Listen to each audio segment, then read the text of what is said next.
हिंदू बेटियों के लव जिहाद के जाल में फंसने की खबरें तो आम बात हो चुकी है, लेकिन इस बार हिंदू लड़की नहीं बल्कि हिंदू लड़का लव जिहाद के चंगुल में फंसा। धर्म बदला, पहचान बदली और इस कदर प्रताड़ित किया गया कि लड़का मजबूर होकर खुद को बचाने की गुहार लगाने लगा, घर वापसी करवा दो की अपील करने लगा। इस रिपोर्ट में देखिए शुभम गोस्वामी की अमन खान बनने के बाद दोबारा घर वापसी तक की पूरी कहानी। कब क्या क्या हुआ।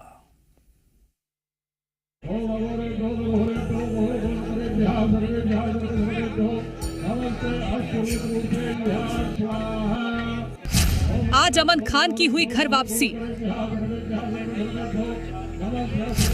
फिर से शुभम गोस्वामी बना अमन खान। मध्य प्रदेश की राजधानी भोपाल में अमन खान अब शुभम गोस्वामी बनने जा रहा है। और आप तस्वीरों में यहाँ पर देखेंगे तो यहाँ पर जो गुफा मंदिर के महंत हैं वह अब अमन खान को शुभम गोस्वामी, क्योंकि पहले नाम शुभम गोस्वामी था और एक मुस्लिम लड़की के प्यार में उसके माता पिता ने शर्त रखी थी कि उसका नाम बदलना होगा, धर्म बदलना होगा, जिसके बाद उसकी शादी कराई जाएगी। करीब 3 वर्ष पहले यह शर्त रखी गई थी। 3 वर्ष पहले यह कर्नाटक में जमात में गया था शुभम गोस्वामी और वहां पर इसका धर्म परिवर्तन कराकर इसे मुस्लिम बना दिया गया था और उसके बाद इसने अपना नाम अमन खान रख लिया था। और अब अमन खान को आप इन तस्वीरों में देखेंगे तो यह शुभम गोस्वामी बनते हुए राजधानी भोपाल के गुफा मंदिर में नजर आ रहा है। राजधानी भोपाल में अमन खान फिर से शुभम गोस्वामी बन गया। लव जिहाद का शिकार हुए इस युवक ने वैदिक रीति रिवाजों के जरिए हिंदू धर्म में घर वापसी की। धार्मिक समारोह में मंत्री विश्वास सारंग की मौजूदगी में युवक को फिर से शुभम गोस्वामी नाम दिया गया। ये आप देखेंगे गो पूजन कराई जा रही है, गंगा जल से स्नान कराया गया। गंगा जल से आचमनी कराने के बाद अब आप यहाँ तस्वीरों में देखेंगे तो यहाँ पर अब शुभम गोस्वामी अब ये वापस अपना नाम रख चुके हैं और लगातार यहाँ पर जो भी हिंदू रीति रिवाज के साथ, कर्मकांड के साथ संस्कार होते हैं उन संस्कार के साथ लगातार अब जो धर्म परिवर्तन जो किया था तो अब वापस यहाँ पर घर वापसी करते हुए यहाँ पर फिर हिंदू धर्म अपनाते हुए यहाँ पर शुभम गोस्वामी नजर आ रहे हैं। 3 साल पहले एक मुस्लिम लड़की से प्यार के बाद शुभम गोस्वामी ने शादी करने की बात रखी। लड़की के माता पिता के दबाव में आकर शादी करने के नाम पर धर्म परिवर्तन किया।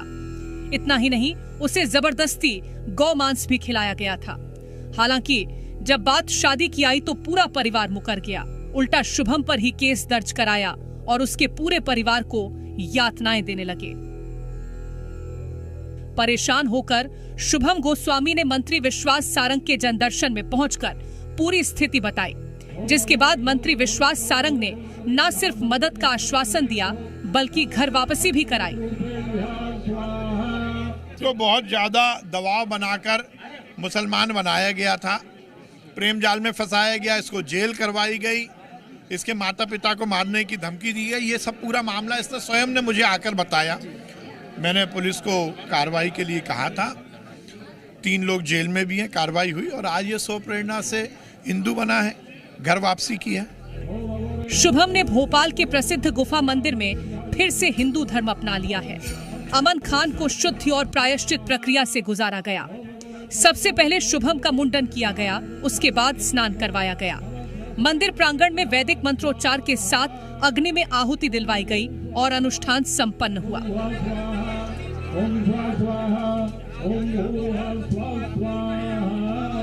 सनातन धर्म अपनाने के बाद मंत्री विश्वास सारंग शुभम को हनुमान मंदिर लेकर पहुंचे और बजरंग बली के दर्शन करवाए।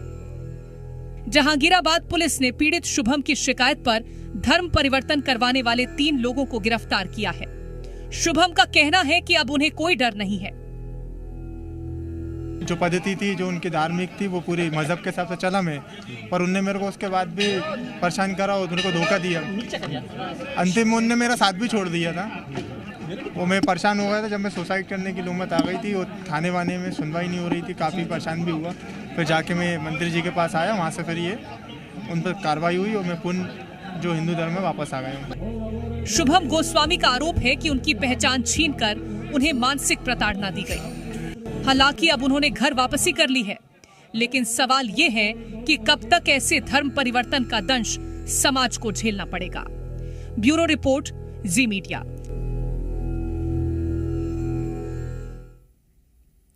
क्या ये पूरा मुद्दा सिर्फ एक खबर है या फिर एक समस्या है, और समस्या से समाधान की तरफ बढ़ते हैं और बात करते हैं जी मीडिया संवाददाता दीपक द्विवेदी से, जिन्होंने इस पूरी खबर की रिपोर्टिंग की। दीपक, धर्म परिवर्तन से घर वापसी तक बताइए, और दर्शकों के लिए जानना यह बहुत जरूरी है ताकि एक बड़ा संदेश जी मध्य प्रदेश छत्तीसगढ़ के इस कार्यक्रम के जरिए जनता तक जाए। क्या क्या मानसिक प्रताड़ना शुभम को सहनी पड़ी?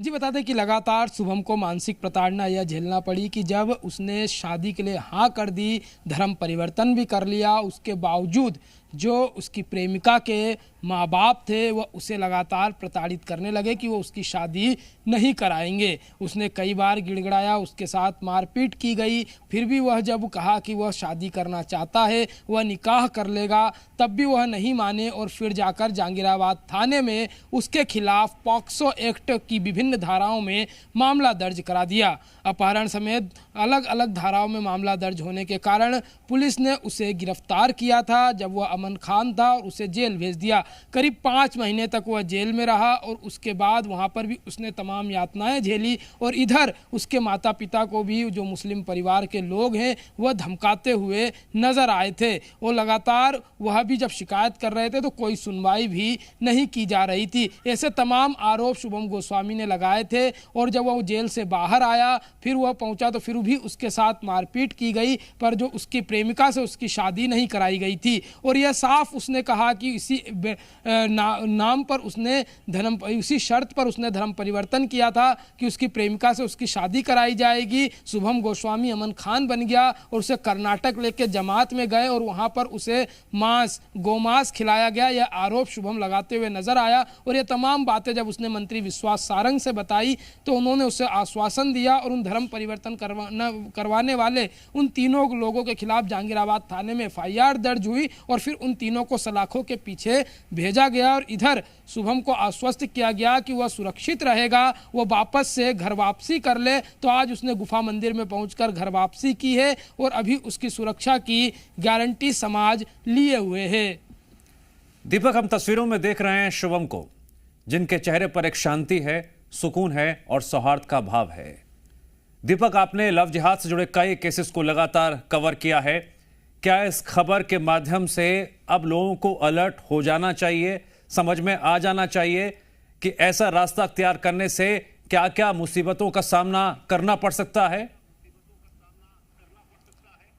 जी बता दें कि ये खबर उन लोगों के लिए नज़ीर हो सकती है कि जो प्रेम में पड़कर, या हम कह दें प्रेम में अंधे होकर अपने धर्म को छोड़कर परधर्म अपनाने के लिए तैयार हो जाते हैं। तो उनके साथ इस तरीके का होना अमूमन सही, या कह सकते हैं कि उनके साथ इस तरीके की आप बीतते हुए नज़र भी आती है यह खबर। और यह शुभम वह नज़ीर राजधानी भोपाल का बना है उन शख्स के लिए जो प्यार में अंधे होकर गलत कदम उठाने तक को तैयार हो जाते हैं। पर यह एक नहीं, ऐसे तमाम मामले सामने आते हैं जब किसी अन्य समुदाय से विवाह करना हो किसी हिंदू समाज के लोगों को या किसी हिंदू समाज के शख्स को, तो कहीं ना कहीं उसके सामने शर्त रख दी जाती है अन्य समुदाय की ओर से कि उसे धर्म परिवर्तन करना होगा, तभी वह उनकी बेटियों से शादी कर सकता है। फिर उसके बाद उसे यातनाएं दी जाती है अपने धर्म के अलग अलग कह दे कि जाल के नाम पर, या हम कह दे कि अलग अलग रीति रिवाज के नाम पर कि तुम्हें अब फलानी चीज करानी है, हमारे धर्म में यह संस्कार है, तुम्हें यह करना है, हमारे धर्म में मांस खाया जाता है इस चीज का, आपको वो खाना है। इस तरीके की यातनाएं दी जाती है। फिर उसकी तस्वीरें इसी तरीके की निकलकर भोपाल में जिस तरीके के सामने आई है, अलग अलग हिस्से में सामने भी आती है। कई जगहों पर तो मारपीट के वीडियो भी सामने आते हैं, फोटो भी सामने आते हैं, और किस तरीके से कई जगहों पर जो शख्स हैं उनके साथ इतनी ज़्यादा ज्यादती की जाती कि वो आत्महत्या तक के लिए अपने मन में विचार बना लेते। ऐसा ही विचार शुभम ने भी अपने मन में बनाया था, पर बाद में उसने भोपाल के जो मंत्री विश्वास सारंग है उनके शरण में पहुंचा, उनके जनदर्शन के कार्यक्रम में पहुंचा। जब वे लोगों से मिलते हैं तब जब उसने अपनी आप बीती बताई तो उसके बाद उसे वापस से घर वापसी कराई गई। तो कहीं ना कहीं समाज में जरूर जागरूकता की आवश्यकता है कि आप इतने भी प्रेम में या इतने भी किसी जाल में अंधे ना पड़े कि आप अपना धर्म परिवर्तन करें और इस तरीके की यातनाएं भोगें। इसे अगर एक लाइन में कहा जाए, अगर किसी भी तरह का दबाव किसी भी रिश्ते में है तो समझ लिए आगे जो है वो कुआं है या फिर खाई है। खुद तय कर ले क्या करना है। जानकारी के लिए बहुत शुक्रिया।